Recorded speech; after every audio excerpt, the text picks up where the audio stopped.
Hello friends, welcome to our channel সিনে clarity. কেমন আছেন সবাই? আজ আমরা নিয়ে এসেছি সত্য ঘটনা অবলম্বনে নির্মিত mystical, frightening and dark Indonesian movie dancing village, the curse begins. 2024 সালে মুক্তিপ্রাপ্ত এই হরর মুভিটির IMDb রেটিং 5.7 আউট অফ 10। চার বন্ধুর অসম্ভব ভয়ঙ্কর সত্যিকার এক মিশনের এই মুভিতে আপনার চোখ আটকে থাকবে প্রতিটি সেকেন্ডে। তবে হার্ট দুর্বল মানুষেরা একটু দূরে থাকবেন প্লিজ। তো কথা না বাড়িয়ে আমরা সরাসরি মুভিতে চলে যাচ্ছি। মুভির শুরুতেই 1955 সালের দেশাপ্যানারি নামক ইন্দোনেশিয়ার একটি গ্রাম দেখা যায়, যেখানে পুজোতে কয়েকজন কিশোরী মেয়ে নাচছে। এই পুজো মূলত বাধারোহী নামের একজন দেবীকে খুশি করতে করা হয়। পুজো পরিচালনা করছে পুত্রী নামক এক মহিলা। তিনি বারবার মন্ত্র পড়ছিলেন যে, হে মহান দেবী, তুমি এদের মধ্যে থেকে যে কাউকে বেছে নাও আর গ্রামটিকে সুরক্ষিত রাখো। এই মেয়েগুলো কিন্তু নিজেরা ইচ্ছে করে নাচছে না, তাদের দেখে মনে হচ্ছিল কেউ তাদের ওপর ভর করে তাদেরকে নাচাচ্ছিল। একসময় নাচতে নাচতে কিশোরীদের প্রায় সবাই অজ্ঞান হয়ে পড়ে যায়, শুধু একটি মেয়ে ছাড়া। এই মেয়েটির নাম ইনগিরি। তখন পুত্রী তার সামনে থাকা কাঠের বাক্সটি বন্ধ করে। এরপর বাক্সটি ইনগিরির হাতে দিয়ে বলে, দ্রুত পালিয়ে যাও, এই গ্রাম ছেড়ে চলে যাও। এটা বলেই ইনগিরিকে একটা লোকের সাথে পালানোর জন্য পথে ছেড়ে আসে। রাতের অন্ধকারে দ্রুত চলতে চলতে তারা পাশের জঙ্গলের ভেতরে কোনো কিছুর উপস্থিতি বুঝতে পারে। তখন লোকটি ইনগিরিকে বলে, তুমি চলে যাও, এদিকে যাই হয়ে যাক না কেন তুমি পিছু ফিরে তাকাবে না, আমি এদিকটা সামলে নেব। ইনগিরি প্রাণপণে ছুটতে শুরু করে, কিন্তু হঠাৎই অন্ধকারে হোঁচট খেয়ে রাস্তা থেকে নিচে গড়িয়ে পড়ে সে। আর তার হাতের বাক্সটি খুলে তার ভেতর থেকে বেরিয়ে আসে একটি হাতের বালা।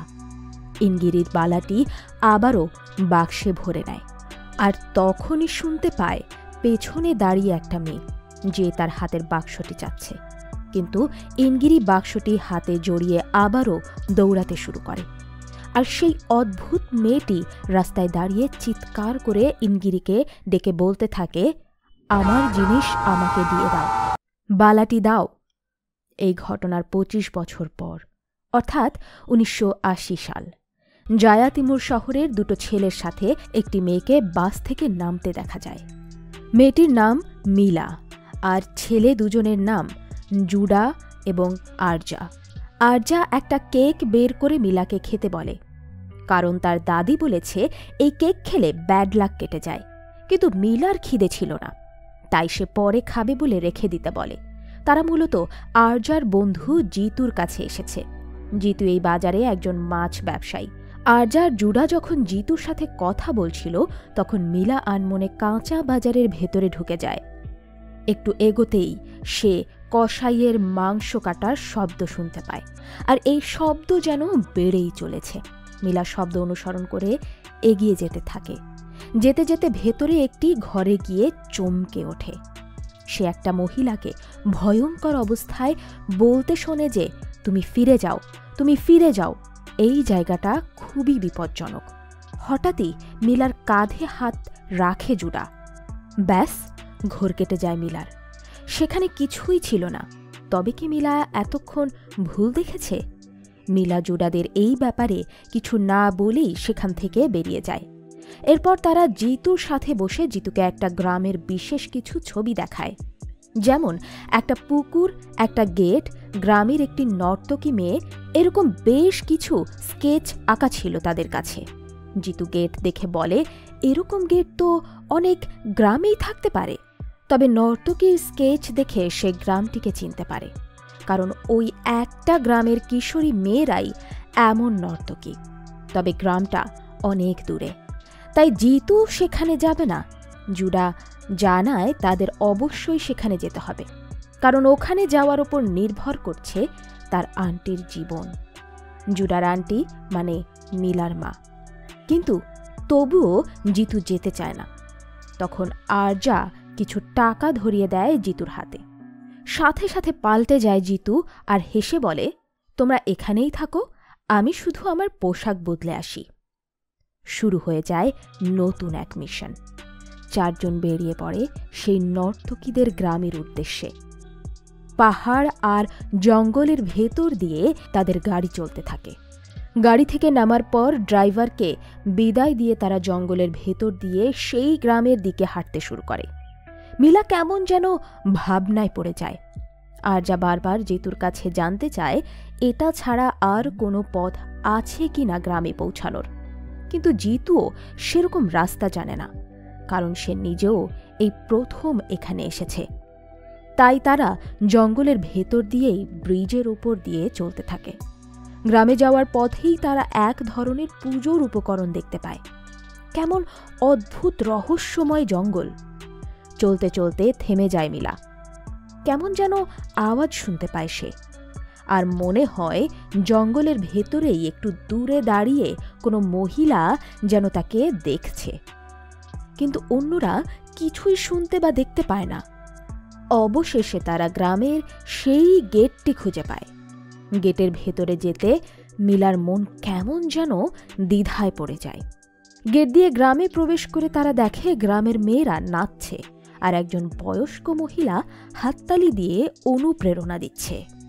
তারা তখনই বুঝতে পারে এটাই সেই নর্তকীর গ্রাম।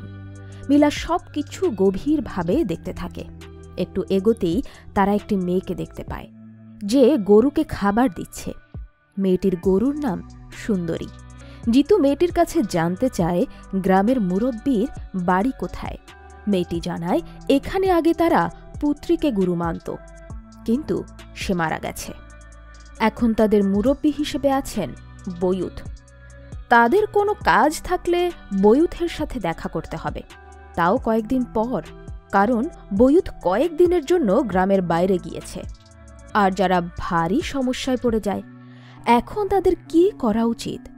তারা এখন ফিরে যেতে চাইলেও গাড়ি পাওয়া যাবে না, আবার বয়ুত সম্পর্কে খোঁজও জানতে পারবে না। তাই তারা সিদ্ধান্ত নেয় যে যতদিন না বয়ুত গ্রামে ফিরবে ততদিন তারা গ্রামেই কোনোভাবে থেকে যাবে। তাই তারা সেই মেয়েটির দেখানো গ্রামের একটা খালি জায়গায় বিশ্রাম নেওয়ার জন্য বসে। এবার এখানে বসে তাদের চিন্তা বেড়ে যায়। ছেলে 3 জন তো এখানে খোলা জায়গায় থাকতে পারবে, কিন্তু মিলার ব্যবস্থা করার জন্য জুডো একটু এগিয়ে কাউকে খুঁজতে থাকে। সেখানে সে রাতি নামের সেই মেয়েকে দেখতে পায়। জুডো রাতিকে তার পরিচয় দিয়ে বলে, আমরা একটু বিপদে পড়েছি। দূরে দাঁড়িয়ে আছে আমার বোন মিলা, তাকে কি রাতে একটু আপনার সাথে রাখবেন?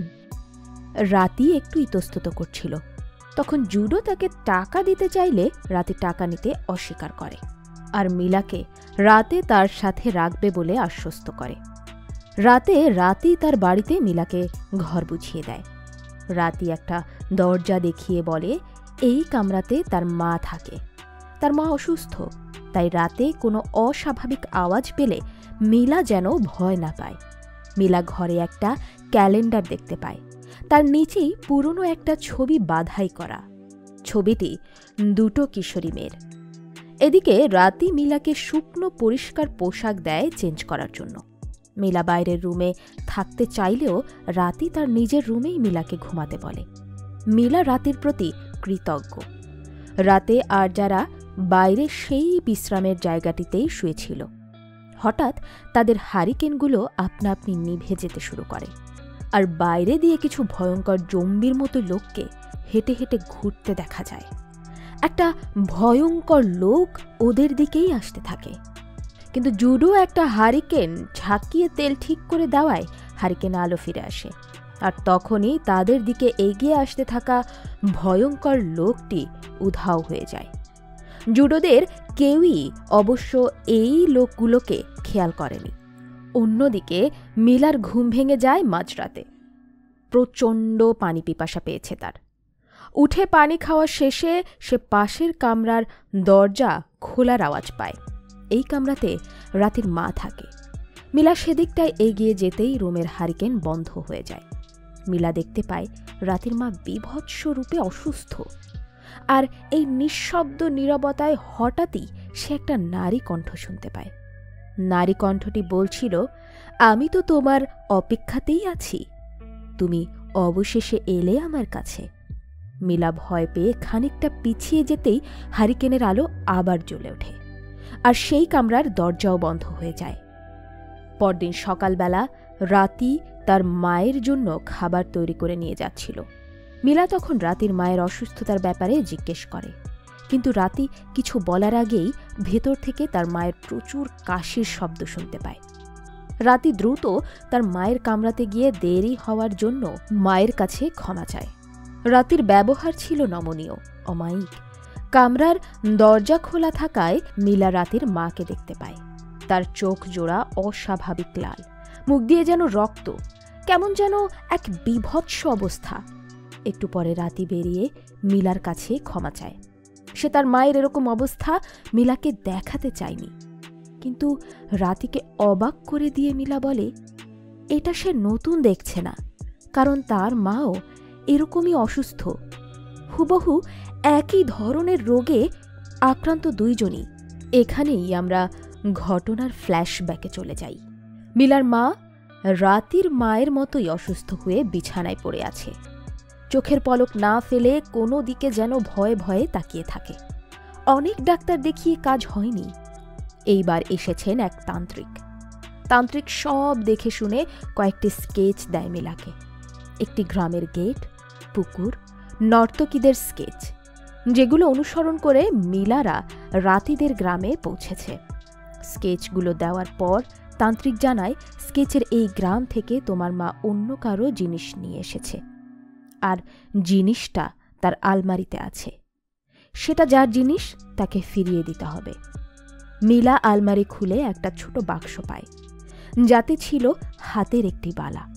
বন্ধুরা বুঝতেই পারছেন, মুভির শুরুতে আমরা ইনগিরি নামের যেই মেয়েটাকে গ্রাম থেকে বালার বাক্স নিয়ে পালাতে দেখেছিলাম, সেই মিলার মা। আর তান্ত্রিকের কথা মতো সেই বালাটি ফিরিয়ে দিতেই ইনগিরির মেয়ে মিলা 25 বছর পর আবারও ফিরে এসেছে সেই পেনারি গ্রামে। এসব শুনে রাতি জানায়, তার মা ও হঠাৎ করে এমন হয়ে যায়, না পারে উঠতে, না পারে কথা বলতে। মিলা রাতিকে সেই স্কেচগুলো এবং বালাটি দেখায়। রাতি জানায়, এই সব কিছুর সমাধান শুধু বয়ুত দিতে পারবে, তাই বয়ুত আসা পর্যন্ত অপেক্ষা করা ছাড়া তাদের কিছুই করার নেই। এদিকে জুডো এসে মিলাকে ডাকে। মিলা বেরিয়ে জুডোর সাথে হাঁটতে হাঁটতে বলে, তাদের সব কথা সে রাতির সাথে শেয়ার করেছে, কারণ রাতির মা ও ঠিক সেই রকম অসুস্থ যেরকম মিলা নিজের মা অসুস্থ। জুডো বলে, তবুও সব কথা রাতিকে বলা উচিত হয়নি। তখন মিলা জানায়, রাতে সে কিছু একটা দেখেছে, আজব কিছু। কিন্তু কথা শেষ হওয়ার আগেই সেখানে জিতু এসে পড়ে। সে সবাইকে গোসল করার জন্য যেতে বলে। রাতি মিলাকে শুকনো কাপড় দিয়ে সবাইকে নিয়ে পুকুরের দিকে যেতে থাকে। ছেলেদের জন্য গোসলের পুকুর দেখিয়ে দিয়ে মিলাকে নিয়ে মেয়েদের পুকুরের দিকে যায় রাতি। মেয়েদের পুকুরের চারপাশে দেয়াল ছিল। মাত্রই 2টো মেয়ে গোসল সেরে বেরোল। মিলা রাতি দেয়ালের ভেতরে গিয়ে দেখে একটি খুবই পুরনো এবং শুনশান পুকুর। রাতি জানায়, এরকমই আরও একটা পুকুর আছে, তাই এটাকে বলা হয় যমজ পুকুর। তবে এর যমজ পুকুরটি কোথায় আছে তা সে জানে না। এবার তারা পুকুরের উপরেই মেয়েদের জন্য তৈরি গোসলের ঘর দেখতে পায়। মিলা একটাতে ঢুকে গোসল শুরু করে দেয়, কিন্তু হঠাৎই সে একটা নারী কণ্ঠের সুর শুনতে পায়। কিন্তু এই সুর কোথা থেকে আসছে? পাশের বেড়া দিয়ে তাকাতেই দেখতে পায়, পাশের গোসলখানায় বেড়ায় রাতি কান পেতে সুরটা শোনার চেষ্টা করছে। এ সময় মিলার পেছনে পানিতে একটি সাপকে সাঁতরে চলে যেতে দেখা যায়। মিলা কিছু পড়ার শব্দে পেছনে তাকাতেই সাপটি অদৃশ্য হয়ে যায়।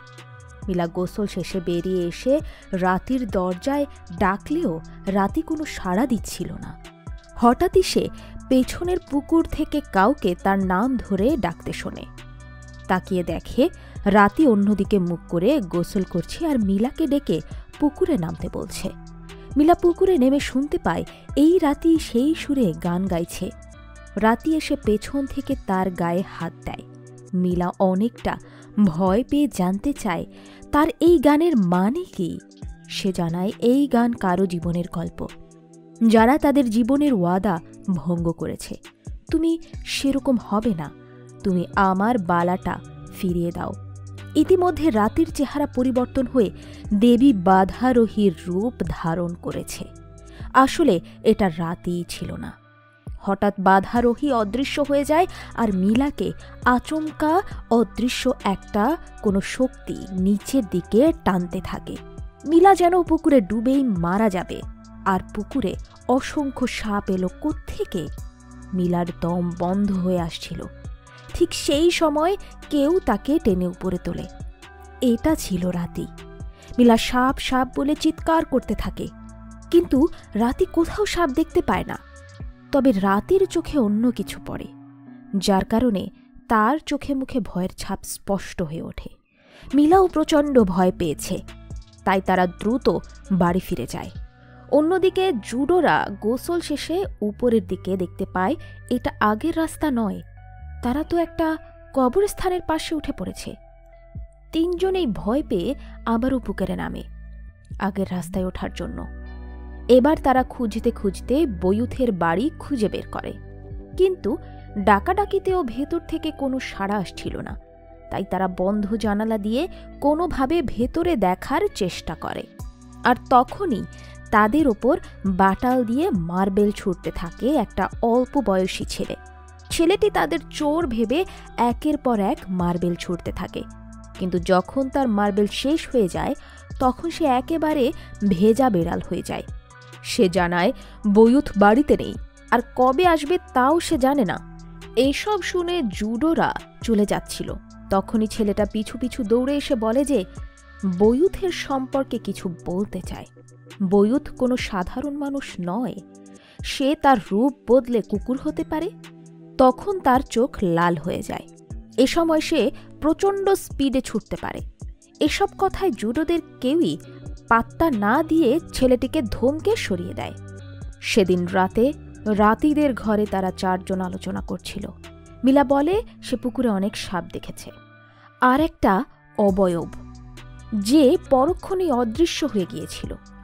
আরজাও বলে তার সব কিছু আজব লাগছে। তারা পুকুর থেকে কবরস্থানে চলে গিয়েছিল, আর কবরগুলো ছিল কালো কাপড়ে ঢাকা।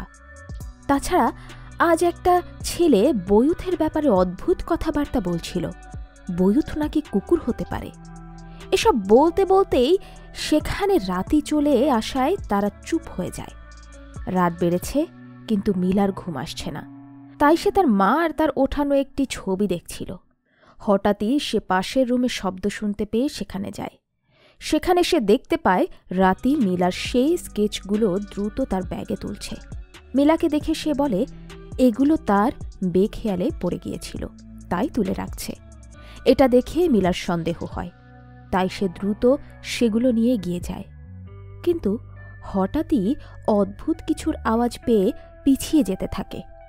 রাতি বলে এটা গানের আওয়াজ, পাশের নর্তকীদের গ্রাম থেকে আসছে, ওখানেই ওরা নাচ গান করে। মিলা যদি চায় তো সে তাকে সেখানে নিয়ে যেতে পারে। মিলাও রাজি হয়ে যায়, কারণ তার স্কেচগুলোর একটি স্কেচে এক নর্তকীর ছবি ছিল। হতে পারে সে গ্রামে গিয়ে তারা কোনো ক্লু পেয়ে যেতে পারে। তাই মিলা সেই বালাটি নিয়ে রাতির সাথে বেরিয়ে পড়ে। ঘন জঙ্গল পেরিয়ে চলতে চলতে তারা সেখানে পৌঁছে যায়। একটু দূরে তারা নাচের অনুষ্ঠানের আলো দেখিতে পেয়ে সেদিকটায় এগিয়ে যায়। সকালবেলা জুডোরা তিনজন এসে রাতির দরজায় ডাকতে থাকে, কিন্তু ভেতর থেকে কেউ সাড়া দিচ্ছিল না। সেই দরজায় খানিকটা ধাক্কা দিতেই দরজা খুলে যায়। তার ভেতরে গিয়ে রাতি কিংবা মিলা কাউকেই দেখতে পায় না। জুডো মিলার বালার বাক্সটা খুলে দেখতে পায় সেই বালাটি সেখানে নেই। তখনই তারা ভেতরের কামরা থেকে কান্নার আওয়াজ শুনতে পায়। সেদিকে একটু এগিয়ে যেতেই ভয়ঙ্কর দৃশ্য দেখতে পায়। রাতির মায়ের এক পা বিছানার বাইরে এসে পড়েছে, হাত কেমন যেন শক্ত করে আছে, আর তার চাহনি যেন কি একটা ভয়ঙ্কর কিছু দেখে আরও ভয়ঙ্কর হয়ে উঠেছে। তাই তারা দ্রুত দরজা বন্ধ করে দেয়। এরপর তারা পুরো গ্রামেই ওদের দুজনকে খুঁজতে থাকে। মেয়েদের যমজ পুকুর কিংবা কৃষকের ক্ষেত কোথাও নেই মিলা আর রাতি। এদিকে মিলা আর রাতি সেই নর্তকীদের পুজোয় গিয়ে দেখতে পায় সেখানকার ছেলে বুড়ো প্রত্যেকেই নাচছে। এক একজনের ভয়াবহ চেহারা। তাদের সবার নেতৃত্বে আছেন দেবী বাধারোহী। ওদের দেখে দেবী বাধারোহী নাচ থামিয়ে দেয়। অন্যরা ওদেরকে অপলক দেখতে থাকে। এ সময় রাতি বাধারোহীকে বলে এর নাম মিলা। মিলা অবাক হয়ে তার দিকে তাকিয়ে থাকে, কারণ রাতি এমনভাবে কথা বলছে যেন সে মিলাকে বাধারোহীর কথা মতোই এখানে এনেছে। বাধারোহী মিলাকে বলে, তোমার ঘ্রাণ তো নেশা ধরায়, আর দেরি করছো কেন? আমার বালা আমায় ফিরিয়ে দাও। তখন মিলা জানতে চায়, এই বালা ফিরিয়ে দিলেই কি তার মা ভালো হয়ে যাবে? বাধারোহী কোনো কথা না বলে বালা নিয়ে হাতে পড়ে নেয়। তারপর বলে, সেই তান্ত্রিক তো ভীষণ পাকা কাজ করে দেখছি। এখানে ফ্ল্যাশব্যাকে দেখা যায় যে তান্ত্রিক মিলাকে এখানে পাঠিয়েছে। সে আসলে বাধারোহীর ভয়েই এটা করেছে, কারণ সেই সময় বাধারোহী সেখানে উপস্থিত ছিলেন, যাকে কেউ দেখতে পায়নি। আর বাধারোহী তান্ত্রিককে দেখে মিলাকে বালা এবং এই গ্রামের কথা বলিয়াছে। এবার রাতি জানতে চায় তার মাও কি ভালো হবে। তখন বাধারোহী বলে, তুমিও খুব ভালো কাজ করেছ, এখন বাড়ি যাও আর নিজের মাকে দেখো। অর্থাৎ রাতি যেটা করেছে সেটাও বাধারোহীর ইশারাতেই। বাধারোহীর কথা মতোই সে মিলাকে এখানে নিয়ে এসেছে। অন্যদিকে জুডোরা মিলাদের খুঁজতে খুঁজতে গ্রামের শেষ প্রান্তে এসে পৌঁছে। সেখানে দূরে আলো এবং মানুষ দেখে তারা এগিয়ে যায়। দেখা যায় কিছু গ্রামবাসী খাওয়া দাওয়া করছে। সেখানে তারা মিলা আর রাতের ডিটেইলস বলে জানতে চায় যে আপনারা কেউ তাদেরকে দেখেছেন কিনা। কিন্তু কেউই তাদেরকে দেখেনি। কথাবার্তার মাঝেই জিতু গ্রামবাসীর খাবার থেকে খানিকটা খাবার তুলে মুখে দেয়। আসলে আজ সারাদিন তারা খায়নি, কারণ রাতি বাড়িতে নেই। এখান থেকে তারা ফিরেই যাচ্ছিল, তখনই একজন লোক ওদেরকে থামিয়ে কিছু খাবার দিয়ে দেয়। জিতু তো মহা খুশি। সে আর ক্ষুধা সহ্য করতে পারছিল না। সিদ্ধান্ত নেয় ওদের বিশ্রামের জায়গায় ফিরে খাবারটা খেয়ে নেবে। এদিকে রাতি বাধারোহীর কথায় দ্রুত সেখান থেকে বাড়ির দিকে দৌড়াতে থাকে। মিলাও তার পেছনে দৌড়াতে থাকে আর বারবার তার জন্য দাঁড়াতে বলে। তখন রাতি জানায় এই মহিলাই বাধারোহী, যার কথা মতো সে মিলাকে এখানে নিয়ে এসেছে। ফ্ল্যাশব্যাকে দেখা যায় সেদিন যমজ পুলে গোসল করতে গেলে রাতির মা রাতির সাথে দেখা করে। সে তখন একদম সুস্থ সবল। রাতিকে অনুরোধ করে তাকে বাঁচানোর জন্য। তারপর হঠাৎই রাতির মা রাতিকে গলা টিপে ধরে আক্রমণ করে বসে। দেখতে দেখতে রাতির মায়ের রূপ পরিবর্তন হয়ে যায়। সে ছিল বাধারোহী। বাধারোহী জানায় তার কথা মতো চললে তবেই তার মা ভালো হবে। আর বাধারোহীর শর্ত অনুযায়ী সে মিলাকে সেই বালাসহ এখানে নিয়ে এসেছে। এটা বলে রাতি আবারও বাড়ির দিকে ছুটতে থাকে, আর মিলা তার পিছু পিছু। হঠাৎ মেঘ ডেকে প্রচণ্ড বৃষ্টি শুরু হয়। বৃষ্টির মধ্যে তারা বাড়ি ফিরে দেখতে পায় রাতির মা আরও বেশি অসুস্থ হয়ে পড়েছে। তার মুখে যেন পচন ধরেছে, গলা দিয়ে জমাট রক্ত বেরোচ্ছে। রাতি মাকে জাপটে ধরে চিৎকার করে কাঁদতে থাকে। হঠাৎ রাতির চোখ মিলার উপরে যাওয়ায় দ্রুত কামরার দরজা বন্ধ করে দেয়। মিলা এবার খানিকটা কি যেন ভেবে নেয়। তারপর বালার বাক্সটা রেখেই নিজের ব্যাগ নিয়ে বেরিয়ে পড়ে।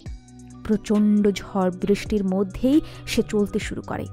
তখনই জুডোরা এসে মিলাকে আটকায়। তারপর এক প্রকার জোর করেই রাতির বাড়িতে ফিরিয়ে নিয়ে যায়। মিলা বারবার বলে রাতির মায়ের অবস্থা ভীষণ খারাপ হয়ে গেছে। না জানি আমার মায়ের অবস্থা কেমন হয়েছে।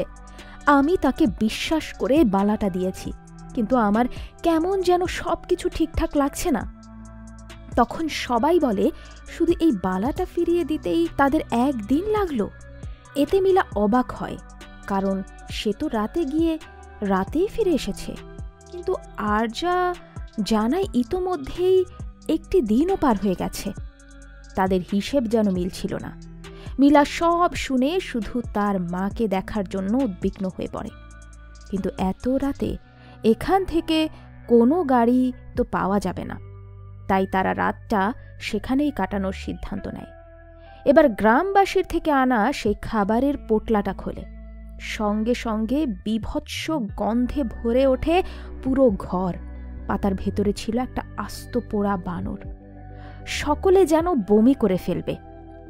তাদের আর রাতে খাওয়া হয় না। এই রাতটা সবাই রাতিদের বাড়িতেই কাটাবে। এখানে ওখানে শুয়ে বসে রাতটা পার করছে সবাই। রাতি তার মায়ের কামরাতে আছে। এ সময় মিলা বিছানায় শুয়ে আর তার মায়ের ফটো দেখছিল।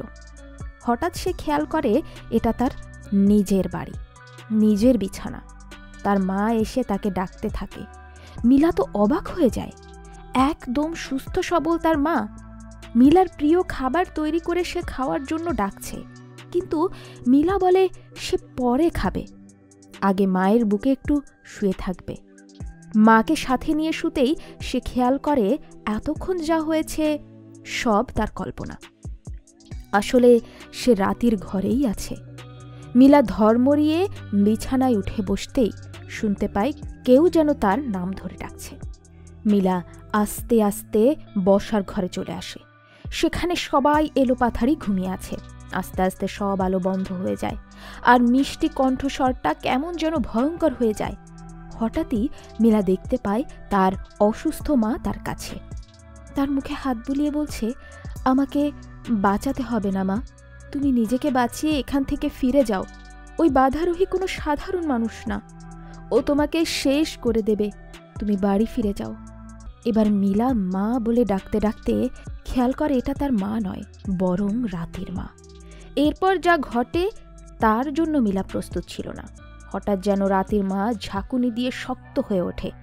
একবার তার 2 হাত যেন পেছন দিকে ভেঙে যাচ্ছে, আবার ঘাড়, যেন পুরো শরীরটাই মচমচ করে ভেঙে যাচ্ছে। তারপর কি ভয়ঙ্করভাবে ঘুরে উঠে ব্যালেন্স ঠিক রাখতে না পেরে রাতির মা সেই কামরার ভেতরেই পড়ে যায়। এই ভয়ঙ্কর দৃশ্য দেখে মিলা চিৎকার করে ওঠে। তার চিৎকার শুনে অন্যরা সবাই এগিয়ে আসে রাতিও। রাতি তার মায়ের এই অবস্থা দেখে দৌড়ে মায়ের কামরার দিকে যেতে থাকে, কিন্তু জুডো আর আরজা তাকে আটকায়। এ সময় দেখা যায় রাতির মা আবারও উঠে দাঁড়িয়েছে। কি বিভৎস মুখটা! এবার রাতির মায়ের আবারও যেন শরীরের বিভিন্ন অংশ ভাঙতে থাকে। সে ছটফট করতে থাকে যন্ত্রণায়, আর রাতিকে ডাকতে থাকে। অদৃশ্য কেউ যেন রাতির মাকে ছুঁড়ে মারে দেয়ালে। এসব দেখে রাতি আর সহ্য করতে পারে না। জুডোদের ধাক্কা দিয়ে সরিয়ে দিয়ে দৌড়ে সে কামরার ভেতরে ঢুকে পড়ে। নিজের মাকে জড়িয়ে ধরতেই রাতিকে ছিটকে ফেলে দেয় রাতির মা। তারপর নিজের শরীরের পচা মাংস টেনে ছিঁড়তে থাকে রাতির সামনেই। হাত মুখ সবখানে মাংস। এই ভয়ানক দৃশ্য দেখেই রাতি চিৎকার করতে থাকে, আর অন্যরাও ভেতরে আসার সাহস পাচ্ছিল না। তখনই আওয়াজ করে দরজা খুলে ভেতরে ঢোকে একজন কালো পোশাক পরা মানুষ। ইনি আর কেউ নন, ইনি বয়ুত। বয়ুত পরিবেশ কিছুটা স্বাভাবিক অবস্থায় ফিরে আনে। তারপর মিলা ও অন্যদের সাথে এই ভয়ঙ্কর অভিশাপের কারণ ব্যাখ্যা করে। সে জানায় গ্রামের গুরুমা পুত্রী ছিল মিলার নানি। এ অভিশাপ মূলত সেই ডেকে এনেছে। ফ্ল্যাশব্যাকে দেখা যায় 1955 সাল বাধারোহীর সেই পুজোর আগের ঘটনা। বাধারোহীর কাছে উৎসর্গ করার জন্য পুত্রীর বড় মেয়ে ইনগিরি সিলেক্ট হয়েছে, কিন্তু পুত্রীর আদরের প্রথম সন্তানকে সে বলি দিতে চায় না। তাই সে ইনগিরির পরিবর্তে ইনগিরির ছোট বোন শান্তিকাকে উৎসর্গ করার প্ল্যান করে। কিন্তু বয়ুত তাতে একমত নয়, কারণ বাধারোহীর সাথে এরকম করলে ঘোর অমঙ্গল হতে পারে। কিন্তু পুত্রী বলে বাধারোহীর অর্ধেক শক্তি তো তাদের কাছেই আছে, কারণ বাধারোহীর হাতের একটি বালা তাদের কাছে। পুত্রী এই বালা ইনগিরিকে দিয়ে দেবে, আর বয়ুত তাকে পালাতে সাহায্য করবে। উপায় না পেয়ে বয়ুত পুত্রীর কথায় রাজি হয়ে যায়। পুজোর পর সে ইনগিরিকে নিয়ে গ্রাম থেকে পালাতে শুরু করে, যেটি আমরা মুভির শুরুতেই দেখেছিলাম।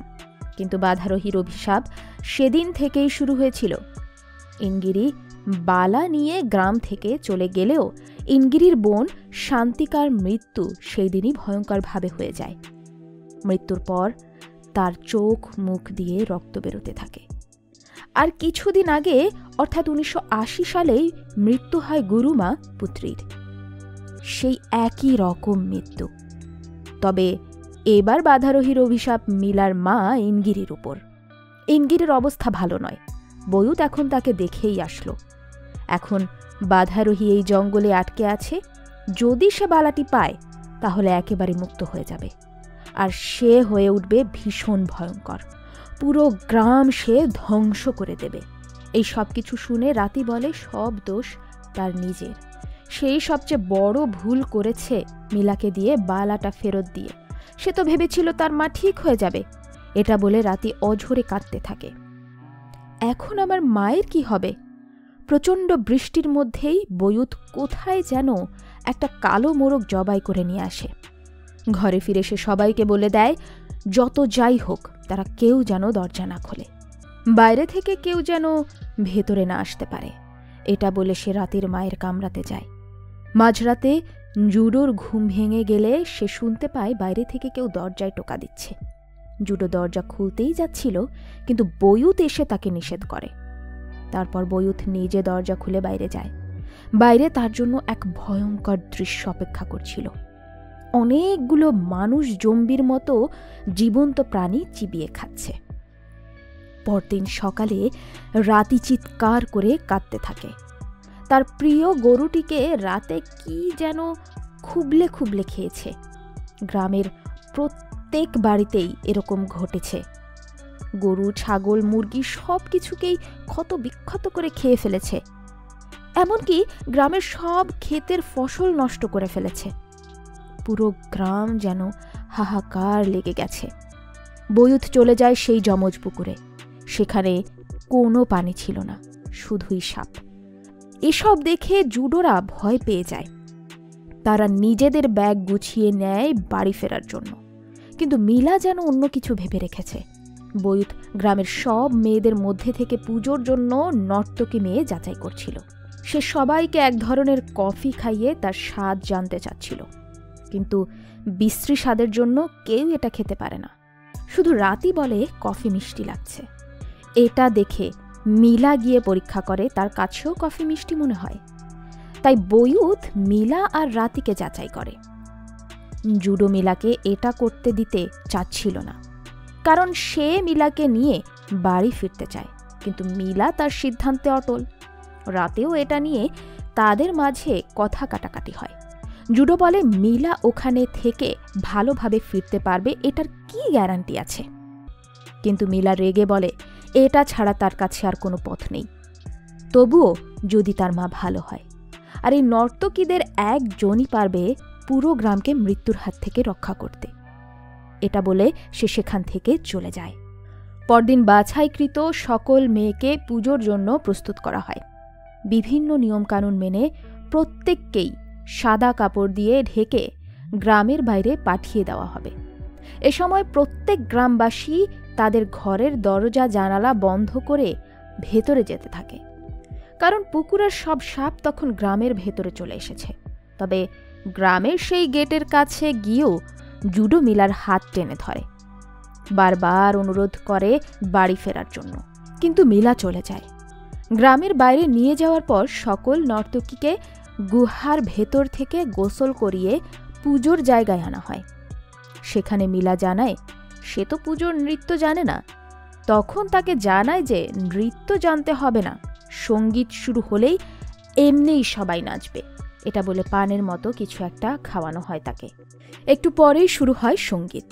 নর্তকীরা নাচতে নাচতে একে একে পড়ে যেতে শুরু করে। বয়ুত তাদেরকে জিজ্ঞেস করে তারা কিছু দেখছে কিনা। তারা উত্তর দেয় কিছু দেখেনি, কিন্তু মিলা তার চারপাশে সেই সব জম্বির মতো ভয়ঙ্কর মানুষ দেখতে পাচ্ছিল। তারা ভয়ঙ্কর আওয়াজ করছিল আর অস্বাভাবিক ভয়ানক অঙ্গভঙ্গি করছিল। এদিকে জুডো আর যারা অপেক্ষা করছিল কখন মিলা আর রাতে ফিরবে। জুডো তো বারবার দরজা খুলতে যাচ্ছিল, কিন্তু আরজা তাকে বাধা দেয়, কারণ বয়ুথের নিষেধ আছে দরজা না খোলার। অন্যদিকে পুজোয় নাচতে নাচতে মিলা আর রাতির আত্মা বাধারোহীর নাচের আসরে চলে গেছে। মিলা দেখতে পায় বাধারোহী তার কাছে এসে বিভিন্ন কথা বলছে। আর তখন মিলা জানতে চায় তার মায়ের কি হবে। বাধারোহী এর উত্তর না দিয়ে আবারও সঙ্গীত শুরু করলে আবারও সবাই নাচতে থাকে। এখানে শুধু মিলা আর রাতি ছাড়া বাকি সবাই বাধারোহীর জম্বি বুড়োর দল। মিলা ভয়ে চিৎকার করে কেঁদে উঠতেই পুজোতে পড়ে যায়। বয়ুত এসে জানতে চায় সে কিছু দেখছে কিনা। তখন মিলা স্পষ্টভাবে বলে বাধারোহীকে দেখছে। এটা বলেই আবারও সে নাচতে শুরু করে। সব বুঝতে পারে বয়ুত। সে সাদা কাপড় দিয়ে মিলা আর রাতিকে ঢেকে দিতে বলে। সাদা কাপড়ে ঢাকা মাত্রই বাধারোহীর পুজোর আসরের জম্বিরা আর মিলা এবং রাতিকে দেখতে পায় না। তারা তাদের মাঝে ওদের খুঁজতে থাকে। এদিকে বয়ুত তার লোকদের দিয়ে মিলা আর রাতিকে রাতির বাড়িতে নিয়ে যায়। লোকগুলো চলে গেলে বয়ুত মিলা আর রাতির মুখে সাদা কাপড় সরিয়ে দেয়। তখনই জুডো দেখতে পায় মিলার চোখ কেমন সাদা আর শরীর কি ভয়ানকভাবে দুমড়ে মুচড়ে যাচ্ছে। আসলে মিলার শরীরটা এখানে থাকলেও তার আত্মাটা কিন্তু বাধারোহীর আসরে। তো ওদিকে মিলার জ্ঞান ফিরে আসে। মিলা নিজেকে অন্ধকার গুহায় আবিষ্কার করে। তার পাশে এখন রাতি নেই, তাই সে রাতিকে ডাকতে ডাকতে এগিয়ে যায়। অন্ধকার স্যাঁতস্যাঁতে জায়গা। সে কিছু সাপ দেখতে পেয়ে ভয়ে চিৎকার করে পিছিয়ে যায়। সেখানে সাদা কাপড় ঢাকা বেশ কিছু মানুষকে দাঁড়ানো দেখতে পায়। হঠাৎই একটা বাচ্চা মেয়ে বলে ওঠে, তুমি আমাদের সাথে খেলা করো। মিলা খেয়াল করে মেয়েটির নাক চোখ নেই। দেখতে দেখতে চোখ নাক ছাড়া আরও মেয়ে বের হয় আর মিলার দিকে এগিয়ে আসতে থাকে এবং মিলাকে তাদের সাথে খেলতে বলে। মিলা ভয়ে চিৎকার করে পড়ে যায়। এদিকে প্রচণ্ড ঝড়ে রাতিদের ঘরের দরজা খুলে যাচ্ছিল। অনেক চেষ্টা করেও জুডো আর বয়ুত সেই দরজা বন্ধ করতে পারছিল না। তারা বাইরে বাধারোহীর সেই ভয়ঙ্কর লোকগুলোকে দেখতে পায়। অনেক চেষ্টা করে তারা দরজা চাপিয়ে দিয়ে রাখে। অন্যদিকে মিলা নিজেকে একটা জায়গায় পড়ে থাকতে দেখে। পড়ে গিয়ে তার কোমরে ব্যথা হয়ে গিয়েছে। সে সেখানে আরও কিছু নর্তকীকে দেখতে পায়। একসময় নিজের অজান্তেই পৌঁছে যায় বাধারোহীর সামনে। তাকে দেখেই মিলা ভয়ে আঁতকে ওঠে। বাধারোহীর নির্দেশনায় অন্য সব নর্তকী নাচের জন্য প্রস্তুত হয়ে নাচতে শুরু করে। মিলার চারপাশে তারা নাচতে থাকে। এমন সময় মিলা রাতিকে দেখতে পেয়ে চিৎকার করে তাকে ডেকে ওঠে। কিন্তু মিলা তখন নিজের নিয়ন্ত্রণে ছিল না। বাধারোহী তার ইচ্ছে মতো মিলাকেও নাচাতে শুরু করে। মিলা সহ সকল নর্তকীদের নিয়ন্ত্রণ বাধারোহীর হাতে। মিলা এবার তার মা ইনগিরিকে নর্তকী রূপে দেখতে পায়। মিলা আর তার মা একে অপরকে ডাকছিল, কিন্তু কিছুতেই কেউ কারো কাছে পৌঁছাতে পারছিল না, কারণ অন্য নর্তকীরা নাচের মাধ্যমেই তাদের দুজনকে দুদিকে টেনে রাখছিল। এরই মধ্যে অনেক চেষ্টার পর সব বাধার মধ্যেই মিলা আর তার মা একে অপরের হাত ধরে ফেলে। আর তখনই সব নীরব হয়ে যায়। মিলা দেখতে পায় সে একটা অন্ধকার ঘরে একাই রয়েছে। সেখানে তার মা আসে। মিলা তার মা ইনগিরিকে সাথে নিয়ে ফিরে যেতে চায়, কিন্তু ইনগিরি বলে তাদের একজনকে জীবন দিতেই হবে, না হলে বাধারোহী সব ধ্বংস করে দেবে। যেহেতু মিলার বয়স আছে, সে অনেক কিছু করতে পারবে, তাই মিলা যেন চলে যায় আর ইনগিরি যেন জীবনের বিনিময় হলেও গ্রামটাকে রক্ষা করতে পারে। তবে মিলা যেন বাধারোহীকে কখনো ক্ষমা না করে। আর যত যাই হোক, মিলা যেন নিজেকে বাঁচিয়ে নেয়। মাকে বাঁচানোর চেষ্টা না করে এটা বলে মিলার হাত ছেড়ে চলে যায় ইনগিরি। মিলা আবারও নিজেকে বাধারোহীর নর্তকীদের মাঝে দেখতে পায়। সবাই মিলে তাকে তার মায়ের থেকে জোর করে আলাদা করে দিচ্ছে। নর্তকীদের হাতের আঁচড়ে মিলার শরীর কেটে রক্ত বের হচ্ছে। ইনগিরি নর্তকীর মাঝে নাচছে। বাধারোহী মিলাকে দেখায় কিভাবে তার মায়ের হাত ভাঙছে, পা ভাঙছে, কিন্তু মিলা শুধু কাঁদে, কারণ তার নিজেকে বাঁচাতে হবে। এটাই তার মায়ের আদেশ। এদিকে বয়ুত কি যেন বুঝতে পেরে রাতির মায়ের কামরায় চলে যায়। অমনি কুকুরের আওয়াজ পাওয়া যায়, আর ঘরেরও বেশ কিছু জিনিস এলোমেলো হয়ে যায়। অন্যদিকে বাধারোহীর আসরেও ভেতর থেকে কুকুরের আওয়াজ শুনতে পাওয়া যায়। মিলার মা ইনগিরি চিৎকার করে অদৃশ্য হয়ে যায়। শেষমেশ বাধারোহীর জন্য ইনগিরিকেই উৎসর্গ করতে হলো। এটা দেখে মিলা মা বলে চিৎকার করে ওঠে। অমনি জ্ঞান ফিরে আসে মিলার, অর্থাৎ দেহে আত্মা ফিরে আসে। মিলা তার মায়ের কথা বলে কাঁদতে থাকে। পাশে তাকিয়ে দেখতে পায় রাতির মুখ দিয়ে রক্ত উঠছে। সে মারা গেছে। বয়ুত এসে রাতির মুখ ঢেকে দিয়ে আবারও রাতির মায়ের কামড়াতে যায়। রাতির মায়েরও ভয়ঙ্কর মৃত্যু হয়েছে। পরদিন মিলা ও তার বন্ধুরা বাড়ি ফিরে যায়।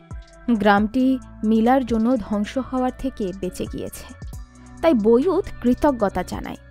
মিলা বলে সে এখানে আবার আসবে। মিলা বাড়ি গিয়ে দেখতে পায় তার মা মারা গেছে। এটা অবশ্য তারা আগে থেকেই জানত। মিলা গ্রাম বাঁচাতে পারলেও তার মাকে বাঁচাতে পারেনি। অন্যদিকে সেই বাক্সে বাধারোহীর বালাটি আবারও দেখতে পায় বয়ুত।